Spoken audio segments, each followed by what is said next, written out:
Hello, Rock Solid. Have you ever noticed when playing computer games, you tend to take more care at the end of a level or at the completion of a game? You've invested a lot of time and energy into getting that far, so you want to make it count by beating that final boss level. Well, in some ways, that is where we are now. We are in the boss level, where every move counts. Our text today says it all. Take a moment to watch the video of me reading the passage. It's taken from the Gospel of Mark, believed to be the earliest of the 4 canonical Gospels, and it is mirrored in the other 2 Gospels which share its methodology. That's Matthew 24 and Luke 21. The scene is on the Mount of Olives, overlooking Jerusalem, a couple of days before the Last Supper, which we looked at earlier this year. Jesus is cramming in the last of his teaching to his disciples, and he starts talking about the coming end times, and even about his own second coming. His central teaching about it is watch. If you want a more detailed breakdown of any of this, then please check out the main sermon this week, where I emphasize different points. For us, here and now, we can ask a few questions of this passage. 1. What should we watch for? 2. Where and when? 3. Why?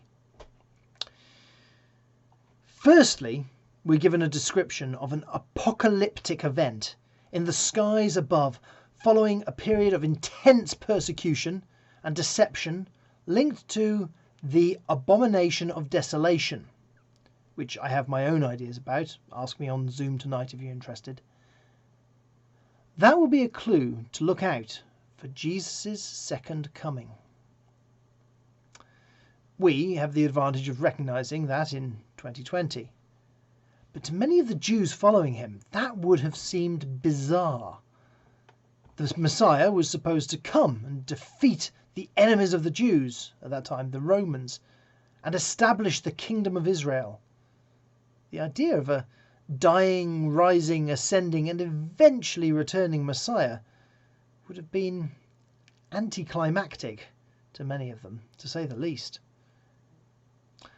Some have suggested that this caused Judas to lose faith, and it was after this that he betrayed Jesus.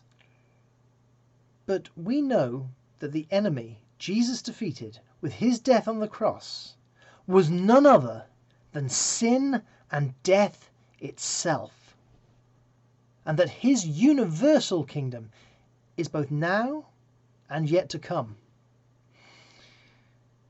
This passage refers to Jesus' second coming on the clouds. To ancient Middle Eastern ears, this would have been a clear claim to divinity. We should watch the skies for remarkable signs and be aware that Jesus is indeed coming back. Secondly, where and when? Israel is in clear view here.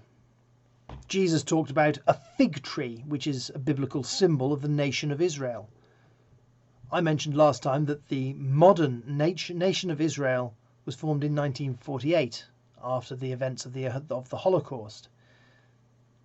There seems little doubt that when Jesus returns, it will be back to the capital city of the country where he was born, lived, died, and rose again. We also know that the people, often translated generation, will not pass away before his return, so we know that the Jews will be on the scene at that time. But when is this time? Every few years, some nut job springs up with a new prediction of when the rapture will be. Sometimes they gain a following, who quickly fall away after the prophecy fails. This is, for example, the foundation of the Jehovah's Witness. They have predicted Jesus' return in 1878, 1881, 1914, 1918, 1925 and 1975. Each time seeing a surge in membership and each time proving to be false prophecies. So when? Well, I don't know. But I'm in good company here.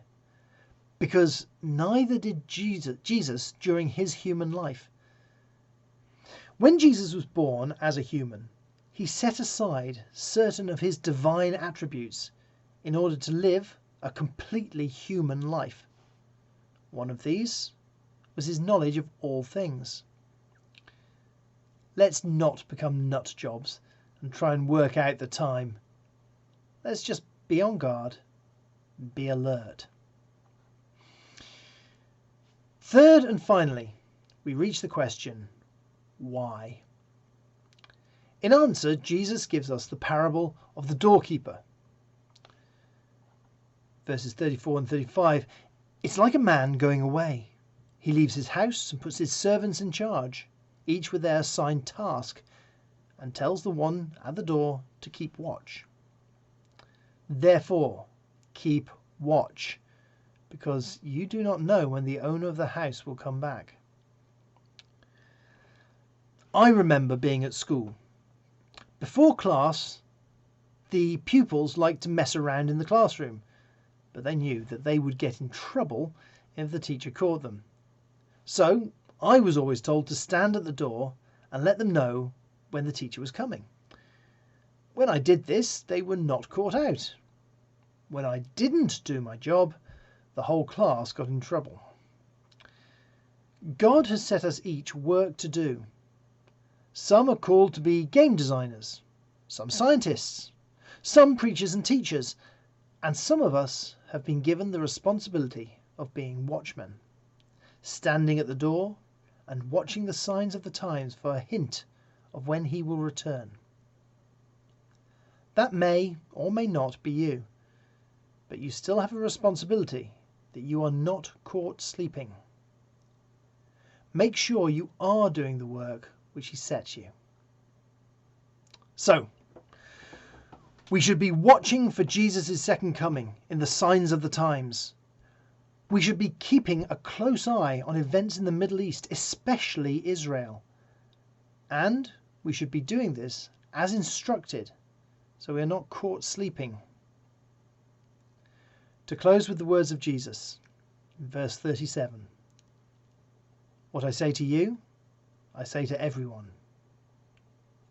Watch.